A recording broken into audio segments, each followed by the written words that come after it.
You're listening to DraftKings Network.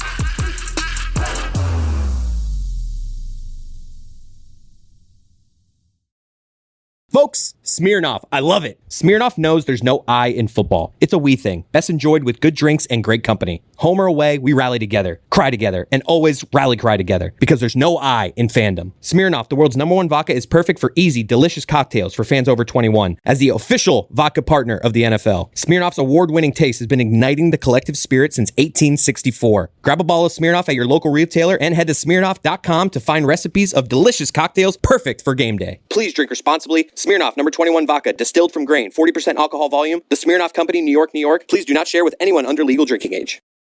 This is the Dan Batard Show with the Stugotz podcast.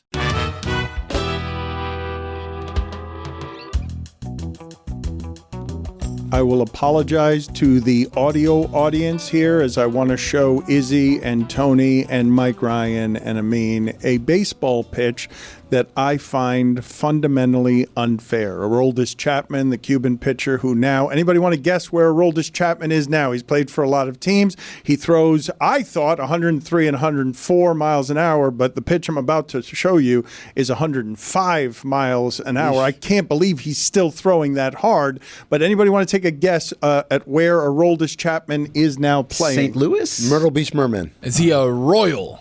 He is a Pittsburgh Pirate, and I'm learning he's still throwing. And my fifth guess. I want to show you this pitch. It's inside corner at the knees, and watch Manny Machado's reaction to 105 miles an hour inside corner at the knees. They just laugh at each other because they know how absurd they're like. What are you? That's right, Tony. What are you supposed to do with that? What do you want me to do with that one? That's Manny Machado. That is a Hall of Famer looking at him, and he's giving him sort of the Michael Jordan shrug after making 6 threes against Portland, where it's like, come on. What is that? They laugh in each other's faces at the absurdity of trying to hit that baseball. And Chapman was already posing, and he still looked at him like, yeah, no, you deserve that. What's the closest equivalent to this? Is it Chris Gatling dapping up Sean Kemp after he dunked on him? Like Sean Kemp dunks on Chris Gatling, Chris Gatling like, hey, whatever happened to those moments? In basketball, where you just have to be awed by the guy who did it to you, and you're just like, I lose. That's Manny Machado. I'm pretty sure he's a Hall of Famer. I haven't looked at the numbers, but I think of him as a Hall of Famer. For him to laugh at the absurdity of not being able to hit a pitch from a guy who's a journeyman who now pitches for the Pittsburgh Pirates. It's almost like when Steph hit the dagger 3 from basically half court against the Thunder. It's like, oh, okay, he's just way better. Dan, they've been showing these angles. Sorry about my Olympic renaissance here, but they've been showing these angles of these indoor volleyball serves, and it's ridiculous. Like, it's coming at you at 80 miles per hour. It takes a hard hook to the left, and I don't know how those people pass that thing. Izzy, I'll tell you the volleyball thing that I got was beach volleyball. I've watched it a couple Olympics now, maybe 3 or 4. And every time, everyone serves the same way. They throw it up and they kind of spike it or whatever. There's this one dude for Italy. He wears a hat. He's a short, stocky dude. He's built like George Costanza. And his service is like, it's like the Ephus pitch. Yeah, he just slaps the shit out of it and it goes like 70 meters into the sky and then drops on the other side. And it's like, the accuracy with which he's getting it in play every single time, despite it looks like the most asshole-ish just, let me just send it up to the sky. It's so difficult to do as a server. It's so difficult to do passing it, even more difficult. Like, you just have to sit there and be patient with it, and hopefully it just doesn't knuckle and hit you in the nose. Speaking of George Costanza, guys, I had a moment a couple of weeks ago that I felt like George Costanza, and that can mean a lot of things, right? Yes. George is a lot of things to a lot of people. But me and my wife's pregnant, we like to go on walks after to kind of get the digestion thing moving, kind of blocks things up when you're pregnant. So we go for a walk around where we used to live around Dayland Mall. So we'll do a nice little lap around the mall. And it's getting to be dusk, so it's about like maybe 8 o'clock. We finish dinner, we're walking around, we're just talking back and forth. And this lady with this little dog walks up to us, kind of on the back end of Dayland Mall, and she's like, do you guys know about owls? And again, are they free? Just absolutely no context. He just comes up to us and says that, and I'm quick with. So I'm like, ma'am, I was an owlologist. I studied owls in college. Yeah. I'm very excited about owls. Did you know that they don't, when they flap their wings, they don't make any noise? So I started giving her a couple owl tips. They can turn their head 360. It's incredible. You said owlologist, didn't you? Yeah, no, 100%. And that's why, because I was like saying it as, I don't know what the actual term is or whatever. And she looks at me, she goes, my God, thank you. And I look and I'm like, I'm like, yeah, of course, no problem, whatever. She turns over and she goes, there's an owl right there, and I think it's hurt. And I'm like, where? She moves over, and there's like a barn owl, like this big, with a hurt wing.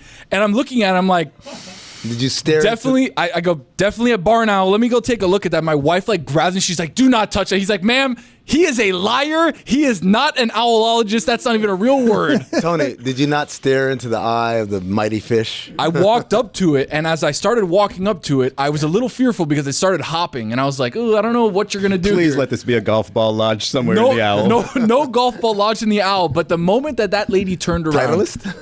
and I looked down, and I see the owl, just all the blood left my body. I was just like, I am not about to touch this owl. I don't know what it has. I don't know if the towns are going to scratch me. I don't know anything about owls, ma'am. But the fact that she turned around and that owl was there, it made me think I may never want to do the expert thing ever again.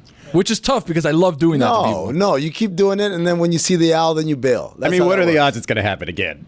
That's what I think until something else. Are you whatever? And I'm like, yes, of course. I've studied it my whole life. And then it's like, I heard. Your pregnant wife betrayed you in that moment? Instantly. And she instantly told the woman he knows nothing about owls. He just made up a word, owlologist. It's like, bad teammate. He knows nothing about owls. She also hit me with a chicken wing in the rib, too, which I was like, ah. She's like, he knows nothing about owls, ma'am. So then I had to spend the next 30 minutes of the walk. My wife was like, you're going to do something for that owl. And I was like, what do you want me to do with the owl? Like, I can't help it. She's like, you're going to call humane societies. You're going to start doing stuff. So I had to sit there on my phone in this walk looking at Miami-Dade humane societies. It's 8 o'clock. They're not there. Nobody's there. I can't call like, hey, guys, there's an owl at Dayland Mall. I don't know what to do with it. Animal rescue. Just find the animal because that's the 24 hours. They come in there and they grab it. Now they might kill the owl. Like that's not up to me though. But you've done your part. No, they're not going to kill the owl. No? You never know. No, well, they may kindly euthanize it depending on what's going on. Destroy the owl. Again, I think it was a wing because it was kind of like, you know how when the birds have their wings like tucked in, they're good. This one was kind of out, which again kind of gave me a creep. I didn't like it, so I ended up walking away. But somewhere, some humane society here in Miami has a voicemail from me because my wife made me leave it, saying like, "Hey guys, anonymously, there's an owl at Dayland Mall who's hurt. Anonymously? Yeah, what are you worried about? Just in case you look me up, like, hey, there was no owl there, buddy. Tony, quick question: was the owl? This is a guy that keeps taking ducks. We got him. Was the owl sleepy? Owl was not sleeping. Because it was dusk, so I feel like, owls are nocturnal, Dan. I don't know if you know this. So it's like you come at dusk, it's like, for us, it's like dawn. It's usually a problem if you see one in the daytime. Still kind of like a little I don't know, rusty. I'm not an owlologist. You know, there's a show hypothetical that happened to, a friend of a friend, let's call it. There was my partner, Anthony, his broker. Okay. They own a boat. We're down in Key West. During the storm, a black bag full of cocaine floated into their boats. I will give you one guess as to what they did. They had the party of their lives. They called the cops immediately. The authorities, Dan. Can you imagine that? The authorities? I mean, if they would have called Anthony first, you might never see me again. We did the math on this. It's about $2 million worth of cocaine in there. Oh, wow. You have to return that. No, you don't. You don't have to do Well, it. says who? You don't have to do it. Well, you're guilty of a crime if you do not. I didn't know what was in it. If you get, Well, they actually asked them, Bingo. hey, did you keep any for yourselves? And all they had to do was say, nope. See? What a great criminal defense. That'll surely work in a courtroom. I didn't know what was in it. Not guilty. That would... Get me as your lawyer. Didn't Dave Chappelle do that? I did not know I wasn't supposed to do that. Put it on the poll, please, Juju, at Le Batard Show.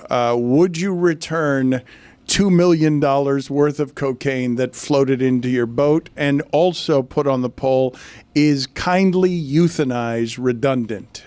Because I don't know if it is or not. If the creature is in pain. If it's not kind, it's murder. Yeah. Can you unkindly euthanize is the question. I think of euthanization. Don't offer up any last words. As an act, you're aspiring to kindness when you're euthanizing. Yeah, especially something with animals. But that's humans. It's Dr. Kevorkian. It's complicated. Although there are these pods. The pod.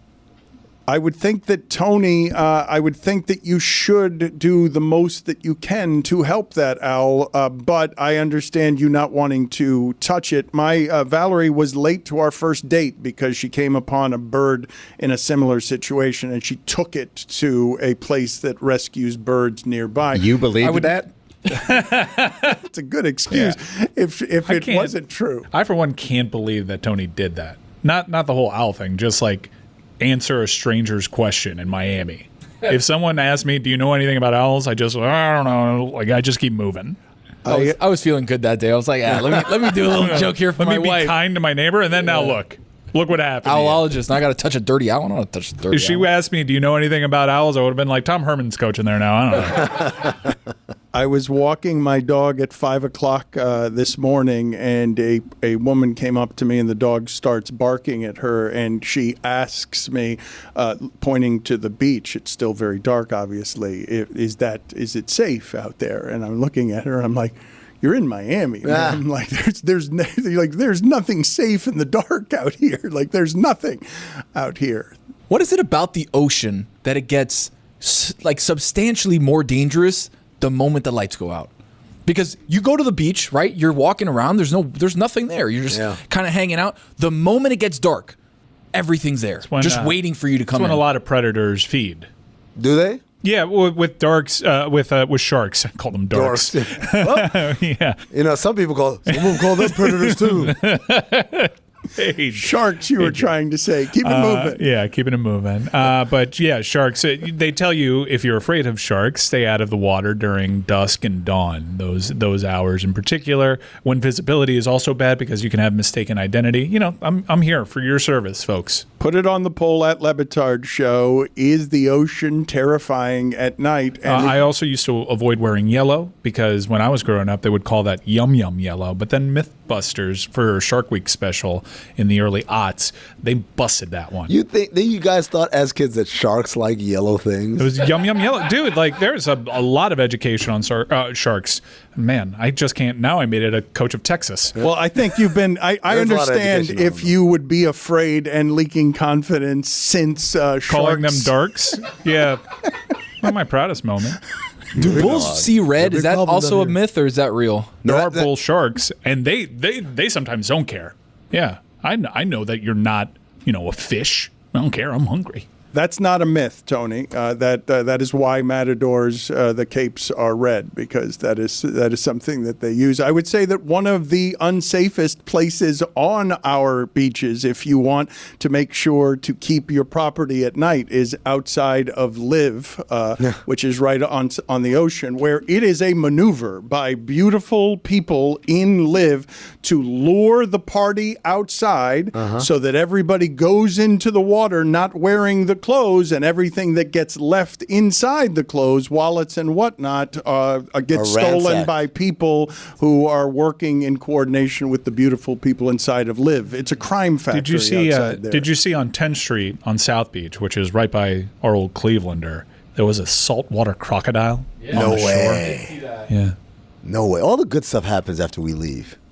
A lot of bad stuff has happened too. Well, it happened while we were there. Yeah, but it's not like bad stuff's not bad. I want to go back to this crime syndicate with beautiful people, and presumably ugly people are doing the stealing, right?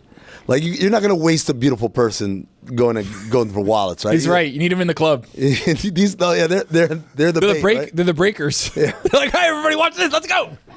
I like that. I'm imagining a meeting, right? Like, there's a one guy walking around, everyone's sitting around the table. You're probably wondering why I called you all here today. Says, all right, this is what we're going to do. You, beautiful people, go to the club, have a good time, drink, lure them outside into the water. You, ugly people, wait until they're in the water, then grab the stuff. I'll be back here at HQ making sure everything goes all right. It's a good crime move, we'll agree, right? Everyone can agree that you can see tourists falling for that every time. Man, this is the luckiest night of my life. I can't believe this beautiful person wants to skinny dip with me at 1 o'clock in the morning. What a great night in Miami. All of my things are gone when I get to shore. If you just heeded my advice, you'd stay out of the water at that time. Summer's the best time to run the way you want. Dial it up with new challenges and programs, and bring your workouts with you to make the most of outside sunny days. There's no better way to do that than with Peloton. With Peloton, take advantage of how beautiful it is outside right now. You can go on an outdoor run or even a walk if you're not feeling like running, all while working on your tan. Summer's the best time to push your pace. Move how you want, enhance your fitness journey, and feel like your most empowered self. Whether you're prepping for a marathon or improving your pace, whatever road lies ahead, your training starts here with Peloton Tread or Tread Plus. Peloton's programs and instructors take you to new heights. Tap into their expertly programmed workouts and real-time metrics like pace targets that can take your fitness journey to new heights. From their strength classes designed for runners on the Peloton Tread or Tread Plus to guided outdoor runs on the Peloton app, Peloton's classes challenge you to be your best. Call yourself a runner with Peloton at onepeloton.com/running. Dan Le Batard. Sugar daddies. These things, I'm telling you. I love sugar daddy. They get I like stuck those in your too. teeth. Like What? you can't chew them. They're like impossible to chew. They are Looking for impossible sugar to chew. daddies every day. Stugotz. Hell yeah, brother. This is the Dan Le Batard Show with the Stugotz. The number of things people will do because someone beautiful asked them to do it is staggering. The number of dumb things in particular. We reviewed this movie on Cinephobe called Mike and Dave Need Wedding Dates, right? Oh, not a fan. Yeah. I mean, well, that's what Cinephobe does. But Although you have Law-Abiding Citizen on there this week, and that This movie Banger. Oh my rocks. God, That's yeah. a banger. Rocks. Vital. That scene in the courtroom where he goes off on the judge. Wow. Wow. That's Goosebumps. That's a great movie. I don't like Gerard Butler. I heard you the other day say P.S. I Love You is a movie you cried at. I was like, are you fucking out of your mind? I might have been.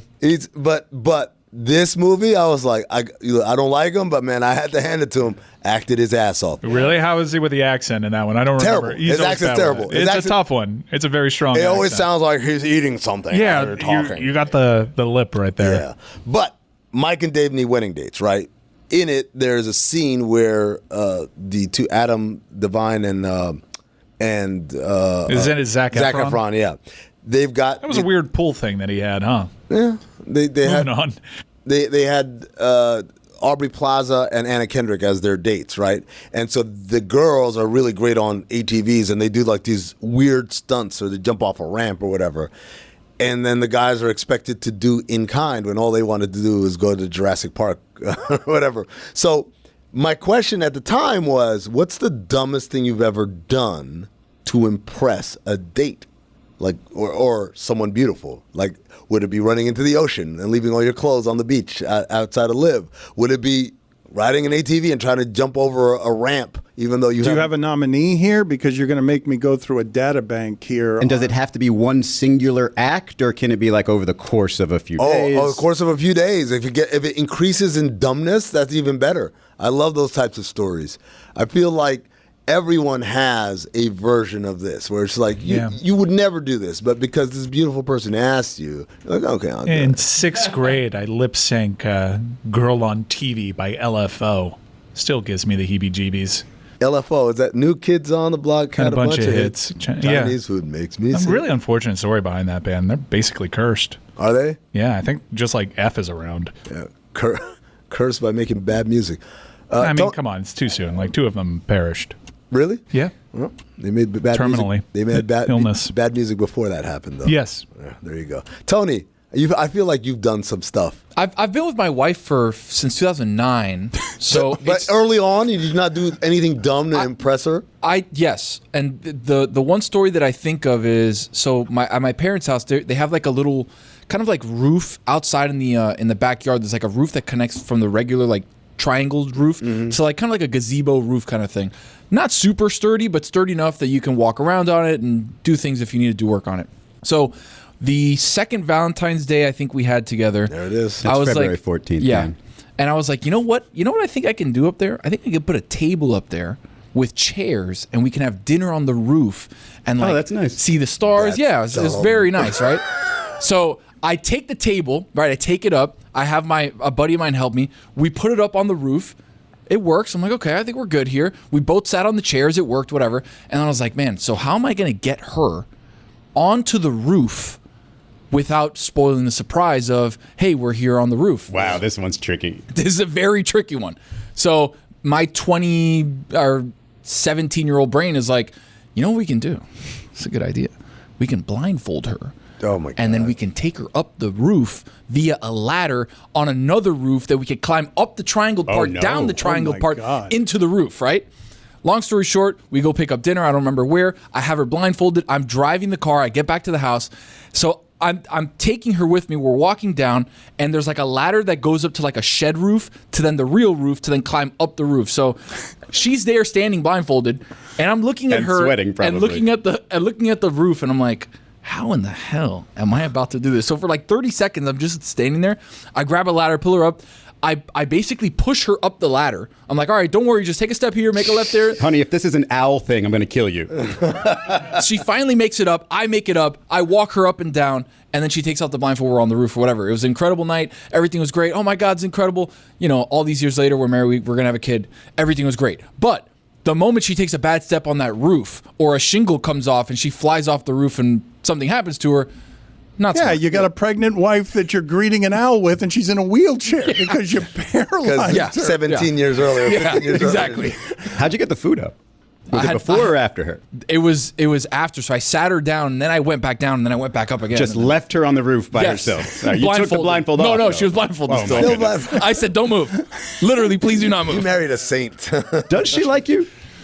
Very much so, I think. I has to trust them to all this. I enjoy that Amin identified Tony as you look like you somebody who can have a story here as having done something extraordinarily dumb. The only thing that I could think of is that outside of Bayside many years ago, I ended up having taken a gondola to an island that they put out food for you and stuff, and it's dark at night, you're near water, and there was so much movement in those trees that made me realize this romantic picnic that we're having in the dark is rat infested. Oh, no! Like there's just a staggering amount of movement in these trees that is totally unacceptable. That'll kill. Put it on the poll, Juju. Will rats kill the romance very quickly on whatever it is you were trying That is disgusting. to achieve? Yes, but I don't. I mean, it doesn't seem like a dumb idea on the front end. It just It never does, Dan. It became well. Yours That's the does. issue. No, but yours does though. If I had a couple people try to walk me off that one, and I was like, nope. Blindfolded or Doing no? it. blindfolded on ladder seems like something that's Wait, not going to work. You workshop this with other people? Yo, of course. How do you think I got the table up there? He was 17 years old. Workshopped it. I was like, guys, this is a big idea, right? They're like, I don't know. I was like, I'm doing it. I mean, mine, I do have one. It was more of a money spending thing. So I've only really dated two people in my life. It's my ex-husband and my current partner. And Anthony, when we were first hanging out, wasn't really sure he could date guys. Like, he knew he was into guys, but he really didn't know if he could date guys. So he sort of ruled me out as dating. And I was like, okay, whatever. And so for my 40th birthday, I was like, I got to do something. I'm divorced now. I want to have some fun. I'm going to Vegas. I'd never been to Vegas. And I wanted to go all out. I wanted to go to EDC, which is the Electric Daisy Carnival. So it's an EDM festival.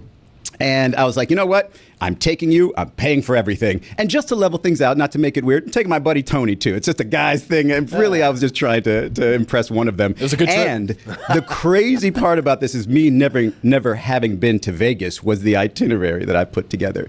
I don't know of partiers, like professional party people, who could have accomplished the itinerary I put together. We're talking pool party in the day, EDC at night, back to another pool party in the day, EDC at night, just back to back to back. 2 for like days? 5 straight days. 5 days of 2 days that's in unhealthy. Vegas. That's 4 straight, unhealthy. and then I picked up a 5th day at the tail end, and holy crap, was that a mistake. Like, I'm recovering from that to this day. Yeah, this harkens back to, do you need a vacation sometimes after a vacation? Are they always relaxing? And no, the first place that I went is music festival vacations are never relaxing.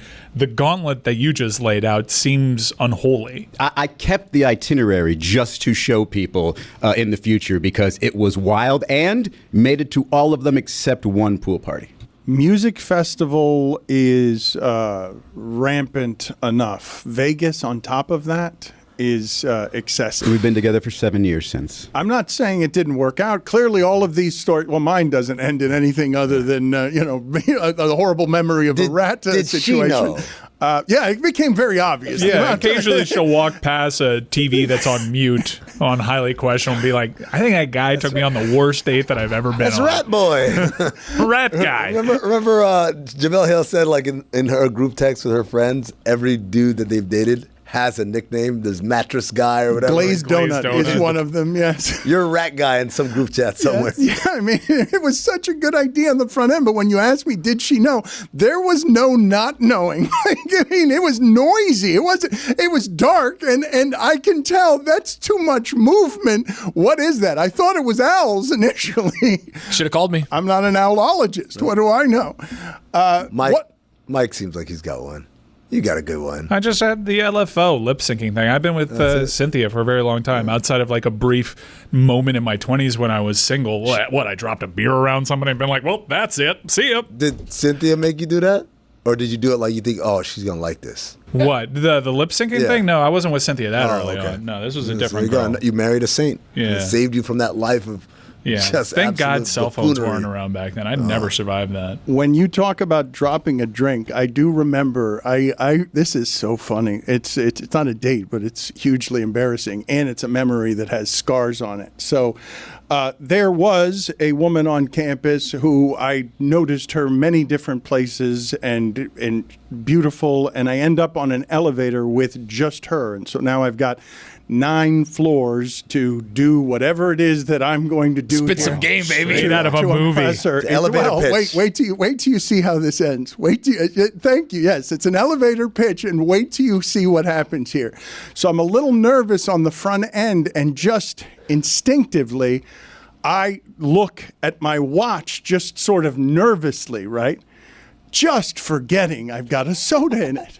In my hands, like, yes. And so I look at my watch, and now I've just poured soda on my feet, right in front of her, while I'm thinking about. No, it gets worse. No. Oh, you're soda guy in that group No, chat. it gets worse. It gets worse. Now I'm in a hurry to get off the elevator, which stops a little short, and I'm in such a hurry that I trip on my way out and throw the soda against the opposite elevator door and tripping out the door. Howdy, folks. We're in August now. It's the dog days of summer, but the summer tours are still crescendoing, and really consequential Major League Baseball games are going down. It's a great time to get Major League Baseball tickets. Where do you get them? Well, I've got just the place for you. Game Time. It's an authorized ticket marketplace in Major League Baseball, which makes getting tickets faster and easier. Prices on the Game Time app may actually go down the closer it gets to first pitch. With killer last-minute deals, all-in prices, views from your seat, and their lowest price guarantee, Game Time takes the guesswork out of buying MLB tickets. Those seat views, don't sleep on them. You get a panoramic view of exactly what the ball game might look like from the seat you're looking to buy. Take the guesswork out of buying MLB tickets with Game Time. Download the Game Time app, create an account, and use code DAN for $20 off your first purchase. Terms apply. Again, create an account and redeem code DAN for $20 off. Download Game Time today. Last minute tickets, lowest price, guaranteed. Dan Le Batard. I think I would have Team been on Chris his here. side. I would have looked at you like, what did you say? Nah, I'm Team I'm Chris. telling you, me and my friend, the rest of the way home, all we Cheaters kept never saying was, prosper. I ain't cheating. Stugotz. It's like, I why'd think you he say got that? your ass. I think he got your no. ass. I got his way. ass. Chris won this one Oh, for sure. Not 1,000%. pathetic. Your Prophetic. ally, Jeremy. Balai. It was great. This is the Dan Le Batard Show with the Stugotz.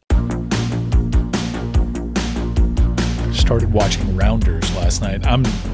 I'm just going to turn into my dad. When my dad watched movies from the 50s, I'm just going to be watching movies from the 90s because that's when movies were their best. Rounders. What a film. Dude, I had that same exact idea because we were listening to music as we were packing up the house because we were moving, and we were listening to 80s music, and it was like, babe, you know that this is like listening to music from the 40s in the 80s, right? Like, this is insane. It's wild when people do that. Whenever I see like we're actually closer, to the Cuban Missile Crisis than we are to blah blah blah, that stuff always freaks me out. But yeah, it finally washed upon me because I just thought I was some dude that was appreciating nostalgia, but no, I'm slowly turning into that creepy old dad that just watched Turner Classic Movies the entire time when I fire up Rounders and I'm like, isn't this great? And it's 30 years old.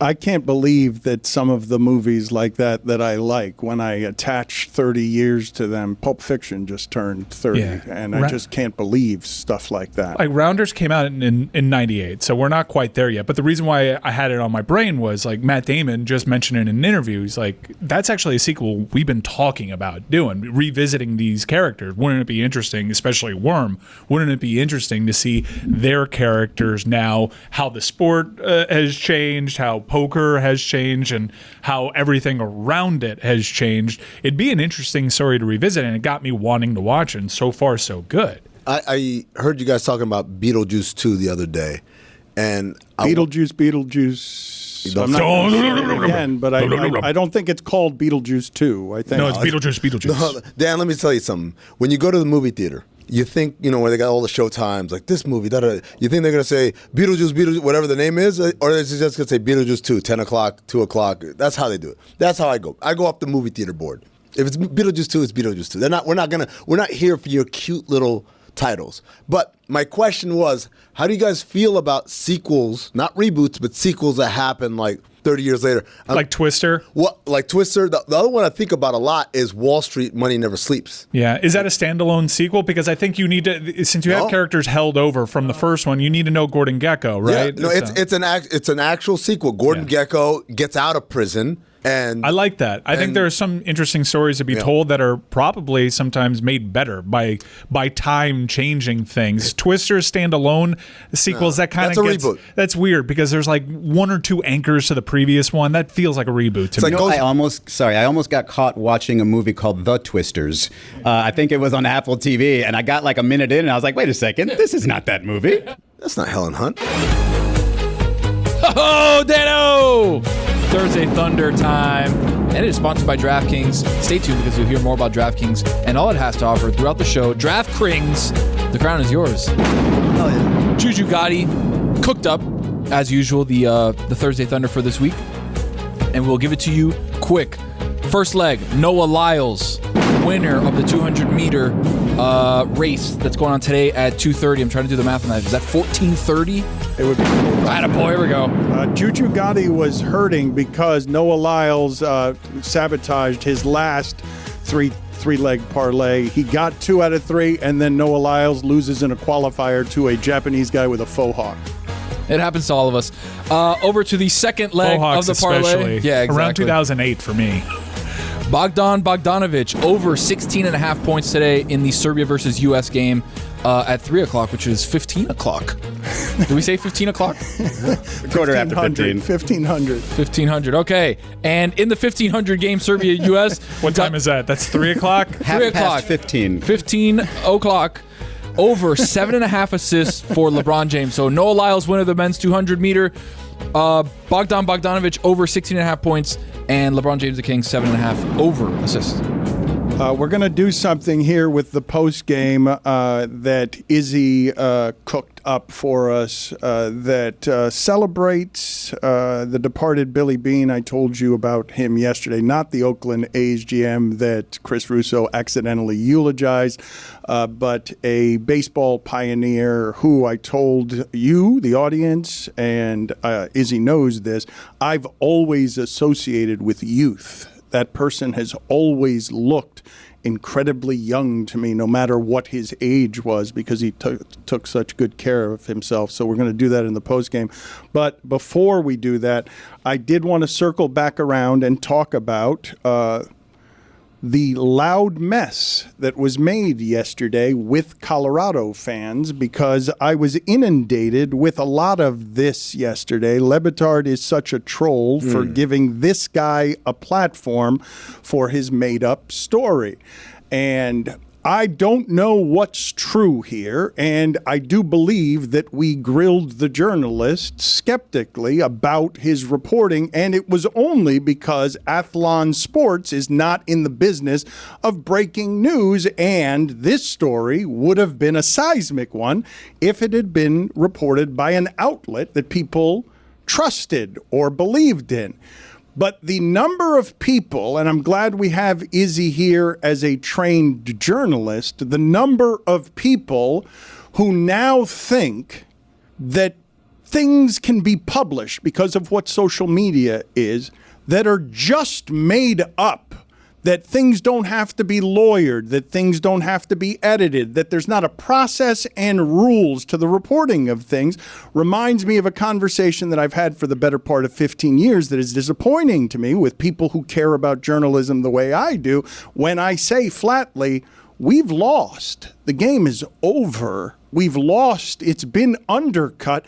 People don't understand how it is that journalists come by their credibility. It's because there's a rule and systems in place to make sure that we don't get sued. Even when I'm interviewing that guy yesterday, I have to make sure with allegedly and reportedly that I am not taking the burden of responsibility of me reporting that there are guns and chaos in Deion's locker room, because Deion can also sue me if I lend credence to a report that hasn't been vetted. And Izzy, I just want to talk to you because people don't care about all of this minutia. They don't care about journalism at all. Mainstream media at this point might as well be a slur.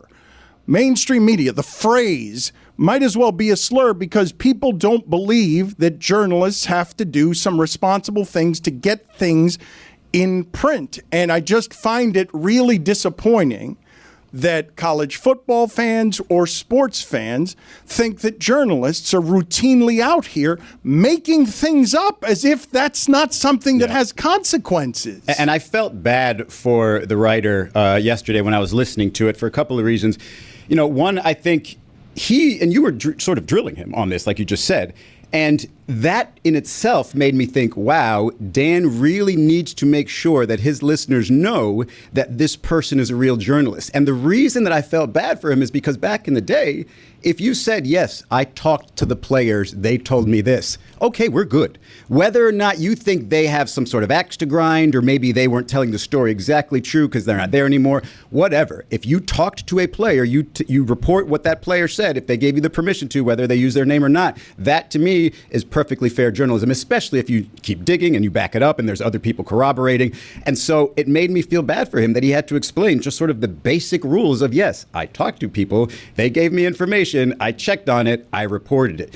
The idea that other entities are not following up on this, well, if they haven't done work on it, it's a lot of work to start from scratch. And you've got probably a lot of people now in the defensive mode, right? Even those same players who came out and said things, even if they're in other schools, are now focusing on their school. They're focusing on their football. And they're probably only going to want to do that once. They don't want to get back in that mix. They don't want to be called a snitch and all this stuff. So I feel terrible for the writer, because if it is true, and I believe it to be true, I have no reason to believe it not to be true, then he's getting the short end of the stick here by just people who are judging journalism in general. And it's, as you said, it's what has been done to journalism over the last, let's say, 8 years. Do you remember years and years ago, Stephen A. Smith came out with a report when Kevin Durant was still in Oklahoma that he's going to be a Laker, he wants to be a Laker or something like that.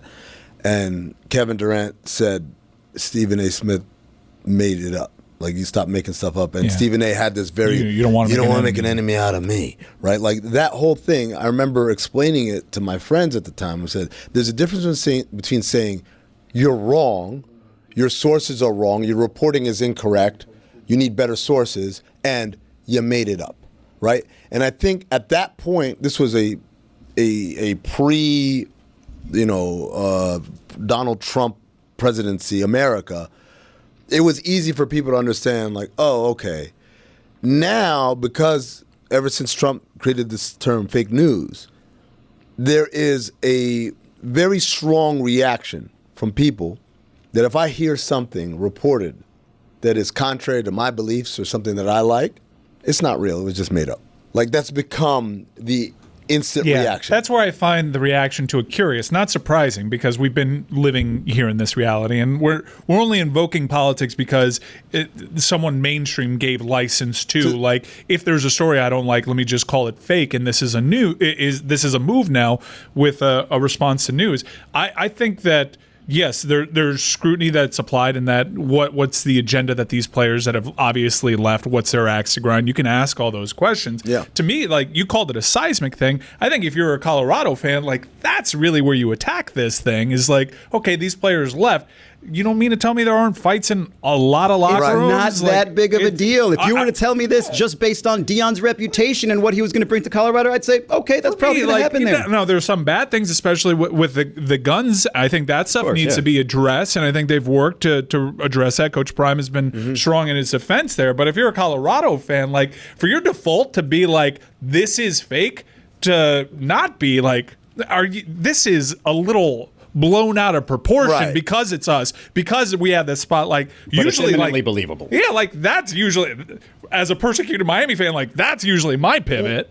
Just the idea that your first off ramp it's incorrect. It's literally, he made it up. Like, this dude was sitting like, I haven't blown up yet. What could The combination, know. though, is interesting to me. The combination of, you have this over here where people don't believe in the mainstream media, and then you have the general zealotry that you find around college sports or sports in general. When Mike says Miami fans have a persecution complex, yes, they do, but they were persecuted as well. Colorado fans may have a persecution complex, but they've also felt persecuted, like legitimately persecuted, because of how outsized the attention around their program is. And I get that, but they have a charmed existence too. They're immediate, I would say more than anything, they're immediate darling. Like, we'll see. If they don't have success, I can see this unraveling because of Coach Prime. And because of all those other factors that go into this, fair and unfair, like, I could see this going really sideways if they don't have success. But I would say generally it's a charmed existence. You have people giving you credit and broadcasting from your campus because they love this story. You say charmed existence, but charmed existences generally aren't this polarizing. A lot has changed over the years, audience, as you've been so kind in pointing out. My shirt size has changed over the years. Look, I started this show as a 19-year-old boy, and now I'm a 38-year-old dad. But along the way, one staple of my life has been Miller Lite, and those of you that have been listening to us know this. I've been a Miller Lite guy since day one. I've been pretty honest about that. So let's get down to the nitty-gritty. What is the best thing about the original light beer Miller Lite? It sparked this debate way back in 1975, and we still haven't settled it. For me, it's the undebatable quality. It's great taste, and it's less filling. Whether you're out with your friends, at a game, at a bar, in the shower, Miller Lite delivers Miller time every time. You don't have to choose what's best about Miller Lite. It has great taste and is less filling. Tastes like Miller time. To get Miller Lite delivered right to your door, visit MillerLite.com/Dan, or you can find it pretty much anywhere that sells beer. Celebrate responsibly. Miller Brewing Company, Milwaukee, Wisconsin. 96 calories per 12 ounces, fewer calories and carbs than premium regular beer.